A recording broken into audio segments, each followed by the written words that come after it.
ভিডিওটা আমি তোমাদেরকে দেখাচ্ছি 500 চার্জেস করেছে।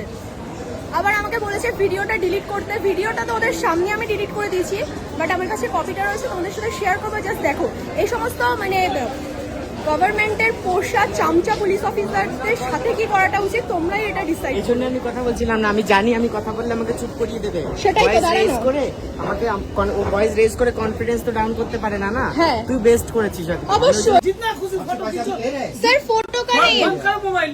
ये तो पहले बंद करो। सर उसने 500 का क्यों बोला है? भाई बात करो। अशोक जो मेट्रो का रूल्स हाँ तो उधर रूल्स लिखा है सर।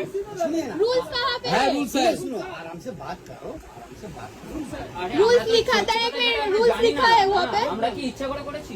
ठीक है सब जगह में एक बार तो सर हम लोग अलर्ट कैसे होंगे? তো আমাদের দেশের যা অবস্থা, যা পরিস্থিতি, বিশেষ করে আমাদের পশ্চিমবঙ্গে কলকাতার মধ্যে, তো আমি চাই এই সমস্ত মানুষদের শাস্তি হোক।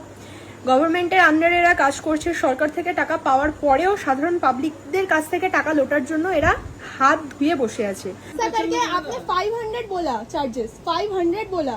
मैंने एक बार भी बोला 500। आपने बोला ना सर, जैसे करके उसको लेके आया। जो होगा हम जानता है 500 वो जा करेगा मास्टर तो वैसे करेगा। उधर तो लिखा रहना चाहिए था ना। 500 सब कुछ क्या है हाँ। क्यों नहीं सर? हम तो अगर टिकट नहीं काट के हम लोगों ने ट्रेन में उठा तो टीटी आके हमको पकड़ेगा, वो हमको पता है। अगर आपने उधर ऐसा कुछ है, हम लोगों को पता नहीं था, गलती से हम जो लोग मेट्रो का रूल्स है मैडम सर रूल्स लिखा कहाँ पे? रूल्स वो दिखाइए। मास्टर से पूछो। मास्टर से पूछो तो आप लोग क्यों बैठे हो वहाँ पे? आप लोगों ने बोला उधर से आप लोग उतर नहीं सकते। ठीक है चलो, क्यों ऐसा मत करो सर, सोशल मीडिया ऐसा टच मत करो, ऐसा ये मत करो, है ना। रूल्स के आराम से हम लोगों को रूल्स मत सिखाइए। ভিডিও বন্ধ করুন, মুখে কথা বলুন। बात करो, प्यार हाँ। से बात करो। बात ए, करो, सबकी मैडम आपको बोला जा रहा है वीडियो बंद करने के लिए। तो आप लोग क्यों ऐसा कर रहे हो? ये रेस्ट्रिक्टेड है। ऑन ड्यूटी आरपीएफ स्टाफ ऑफिसे আসবেন, ऑन ड्यूटी आरपीएफ स्टाफ ऑफिसे আসবেন। आपको बार-बार बोला আপনি তো ব্যাপারটা এরকমই হয়েছিল। আজকে আমরা স্প্ল্যানেড যাব বলে বেরিয়েছিলাম, তো দমদম থেকে আমরা মেট্রো ধরবো স্প্ল্যানেড যাওয়ার জন্য। তো মেট্রোর ওয়েটা আমরা জানতাম না যে কোথা থেকে স্প্ল্যানেডের মেট্রোটা যায়। তো যথারীতি যে চলন্ত সিঁড়িগুলো থাকে সেখান থেকে আমরা যাই। তো ও কি করেছে, ও যেহেতু ছোট মানুষ, ও বোঝেনি, তো ও যে চলন্ত সিঁড়ি থেকে ও কি করেছে, উল্টো দিক থেকে মানে সিঁড়ি থেকে আবার নেমে নিচে এসছে। আসার পরে মেট্রো স্টেশনের ডান দিকে বা বাদিকে যেই পুলিশ কনস্টেবলগুলো বসে থাকে, তো সেই সমস্ত অশিক্ষিত ঘুষখোর, পুলিশকে ঘুষখোর আমরা এমনি এমনি বলি না, তো তারা এসে টপাত করে ওর গেঞ্জিটা এমনি করে ধরেছে। সেই সমস্ত ভিডিও ক্লিপটা আমি নিতে পারিনি। এমনি করে ধরে নিয়ে বলছে যে তোমাকে 500 টাকা ফাইন করা হবে। কেন? চলন্ত সিঁড়ি থেকে তুমি নেমেছো, ওটা থেকে শুধু উঠতে হয়, নামা যাবে না। তো নামা যখন যাবে না সেটা ভদ্র করে বলা যেত। বা আমার বলার বক্তব্য হচ্ছে এটাই, 500 টাকা ভাই, 500 টাকা তোরা বসে বসে ইনকাম করছিস, ঘুষখোরের বাচ্চা। তোদের 500 টাকা ইনকাম করতে কি, তোরা এরকম যে কারোর কলার ধরলেই তো সে 500 টাকা দিয়েই দিচ্ছে, তাই না? তোর হচ্ছিস ঘুষখোরের বাচ্চা। আমি ভুল করেছি, আমি অন্যায় করেছি। সে অন ডিউটি, সে পাশে বসেছিল।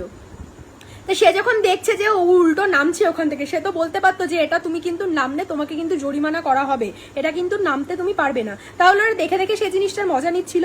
পরবর্তীতে তারপরে ওরা স্টেশন মাস্টারের কাছে নিয়ে গেল, ক্যামেরাটা চালু করেছি, তখন আমি বললাম যে উনি আমার কাছ থেকে 500 কেন চাইলো?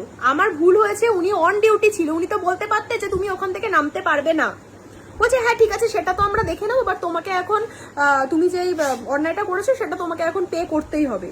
ঠিক আছে, আমি বললাম সেটার জন্য সরি, সেটা আমি বুঝতে পারিনি, বাট উনি তো বলতে পারতো। আমার বক্তব্য এটাই ভাই, যদি তোমাদের ওখানে যদি এরকম কোনো রুলস রেগুলেশন থাকে তাহলে তোমরা কেন সতর্কবার্তাতে সেগুলো লিখে দাওনি? ভাই তোমরা যেরকম আমরা স্টেশনে গেলে স্টেশনে লেখা থাকে ধূমপান নিষেধ, ওখানে যদি আমরা ধূমপান করি তাহলে আমাদের ওপরে জরিমানা দেওয়া হয়। বা ট্রেনে যদি আমরা টিকিট না কেটে উঠি, সেখানে আমাদের টিটি ধরে, সেখানে আমরা জরিমানা দিই। তো এটা মেট্রো স্টেশনে কবে থেকে এই রুলসটা স্টার্ট হলো আমি তো বাবা কোনোদিনও জানতাম না। ঠিক আছে, ওখান থেকে ও নেমেছে, এটা ওর অন্যায়, ওর অন্যায়। ওকে ডেকে কিছু বলতে পারতো, 500 টাকা জরিমানা চেয়েছে, ভাবা যায়? ভাবা যায়? তাহলে আমি চাই যে এই সমস্ত মানুষদের কঠোর সাজা থেকে সাজা হোক। আমি জানি না ভিডিওটা কতদূর পর্যন্ত পৌঁছাবে, বাট তোমাদের কাছে একটাই রিকোয়েস্ট, তোমরা ভিডিওটা শেয়ার করো। আজকে আমার সাথে যেটা হয়েছে সেটা যেন কালকে তোমাদের সাথে না হয়। আমরা ভুল করি, না জানতে আমরা ভুল করি, কিন্তু সেটা ভুল শোধরানোর জন্য আমাদের দেশে পুলিশ প্রশাসন আইন রয়েছে, যেটা আমাদের তারা সঠিক বইতে নিয়ে যাবে যে হ্যাঁ তোমরা এটা করো। আর ওরা তো শুয়োরের বাচ্চাগুলো, ওরা উল্টো পাল্টা টাকা খাওয়ার জন্য বসে আছে। ওরা মানুষের বাচ্চা মানে আমাদের, ওরা হচ্ছে কি গাছ নাড়া দিলেই ভাবে যে 500 টাকা ঝরঝর করে পড়বে। তো তোমাদের সাথে তোমাদের উপরে সমস্ত কিছু যে আমার ভুল হয়েছে, আমি এখনো বলছি আমার ভুল হয়েছে, ওরকম ভাবে নামাটা উচিত হয়নি, বাট এরকম করাটা ঠিক হয়নি। তুই কিছু বলবি সোহান? নামছিলাম তখন উনিও সাইডে ছিল, উনি আমাকে বলতে পারতো যে হ্যাঁ তুই ওইখান থেকে নামিস না বা উপর দিয়ে চলে যা। আমি নামার সাথে সাথে উনি বললো এরকম জোর করে আমার কলারটা ধরলো। আমি ফার্স্টে বুঝলাম না কি হলো ব্যাপারটা। তারপর উনি জোর কলার ধরে বলে কি সেই হাসি না সেই মজা এই বলে নিয়ে জাস্ট জোরে কলারটা ধরে নিয়ে রুমে নিয়ে চলে গেল, মানে যেখানে মানে পুলিশের ইস্যুটা থাকে, যে মানে মেন জায়গাটা স্টেশন মাস্টারের ঘরে নিয়ে গেল। তো এটা কি ঠিক করেছে ওরা? তো সেই অন ডিউটি পুলিশটাকেও আমি দেখাবো, যারা পুলিশের ডিউটি করার নামে যারা স্টেশনে বসে বসে ঘুমিয়ে যারা টাকা নেয়, সরকারের কাছ থেকেও নিচ্ছে, জনতার কাছ থেকেও নিচ্ছে। তো এখানেই ভিডিওটা শেষ করলাম, আর আমি চাই ভিডিওটা আপনারা অনেক বেশি শেয়ার করুন। আর আরেকটা কথা আমি বলতে ভুলে গেছি, ওরা আমাকে ফোর্সফুলি গায়ে হাত দেওয়ার চেষ্টা করেছিল, কারণ আমার কাছে ভিডিওটা ছিল। ওরা আমাকে বলেছিল আপনি ভিডিওটা ডিলিট করুন।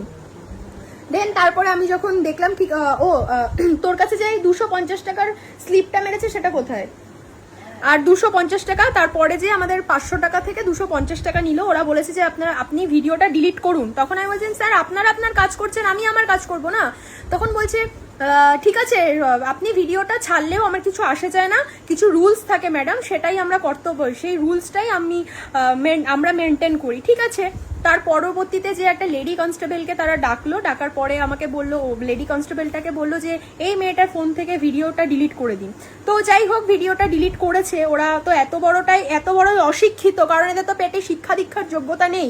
এরা হচ্ছে যেরকম গভর্নমেন্টকে যেরকম ঘুষ দিয়ে এরা যেরকম চাকরি পায়, সেই ঘুষের টাকাটা তো ওরা সাধারণ পাবলিকের কাছ থেকে তো তাদের নিতেই হবে, তাই না?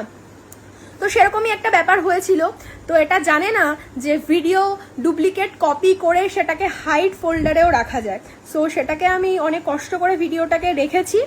আর এটা হচ্ছে সেই স্লিপ, আমি আপনাদেরকে দেখাই ব্যাক ক্যামেরা করে, না এমনি করেই দেখাচ্ছি, যেটা 500 টাকার 500 টাকা চেয়েছিল, আর এটা হচ্ছে 250 টাকা ওরা নিয়েছে। আমি আপনাদেরকে ব্যাক ক্যামেরাতে দেখানোর চেষ্টা করব, দেখুন আপনারা দেখতে পেয়েছেন কিনা। এটা এই যে এটা হচ্ছে 250 টাকা ওরা নিয়েছে, 500 টাকা চেয়েছিল, সেটা 250 টাকায়।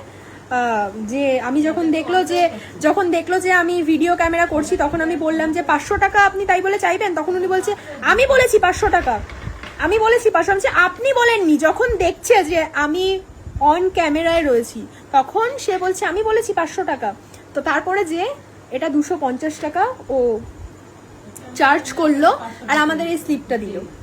তো এটা সবকিছুই আপনাদের হাতে। আশা করি আপনারা সবাই বুঝেছেন, আর আপনারা ওই ভুলটা করবেন না। রাখলাম। যা মুখটাই দেখাবো তো, ফোনটা নিয়ে যা, ফোনটা নিয়ে যা।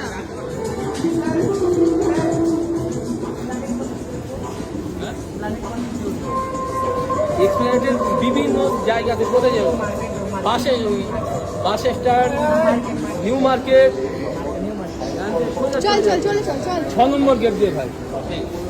এই হচ্ছে সেই 3rd ক্লাস অন ডিউটি